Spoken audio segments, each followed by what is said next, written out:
Messi Messi ticket যতই হোক বেশি, আজ দেখবো আমরা মেসি। কলকাতা এসেছে মেসি, তাই টিকিটের দাম বেশি।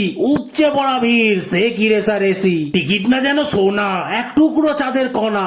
লাখখানেক টাকা দিয়েও টিকিট কেটেছে কয়েকজনা, কিন্তু বেলা করলো পার, মেসিকে দেখা গেল না আর।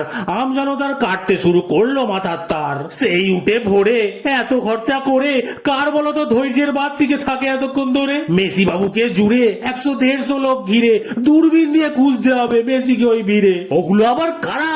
টিকিট কাটেনি যারা, নেতা মন্ত্রী চামচা ফামচা দাদা দিদি সব তারা। সাধারণ মানুষের পাশে খেটে এত টাকার টিকিট কেটে হা করে দাঁড়িয়ে আছে, ছবি ছাড়া হলো না নেটে। এসব দেখে পাবলিক বসলো বেঁকে, টপকে মাঠে ঢুকলো সবাই ব্যারিকেড থেকে। কেউ ফেললো টিয়ার, কেউ ভাঙলো চেয়ার, কেউ আবার বোতল ছুড়লো উইদাউট এনি ফিয়ার। কেউ প্র্যাকটিস ম্যাট খুলে, কেউ টপ নিয়ে গেল তুলে। এসব করে স্ক্যামের কষ্ট যাওয়া যাবে কি ভুলে। আর মেসিকে হলো না দেখা, বুকে থাকেই কষ্ট রাখা। ফালতু ফালতু স্ক্যামে পড়ে পকেটটা হলো পাকা।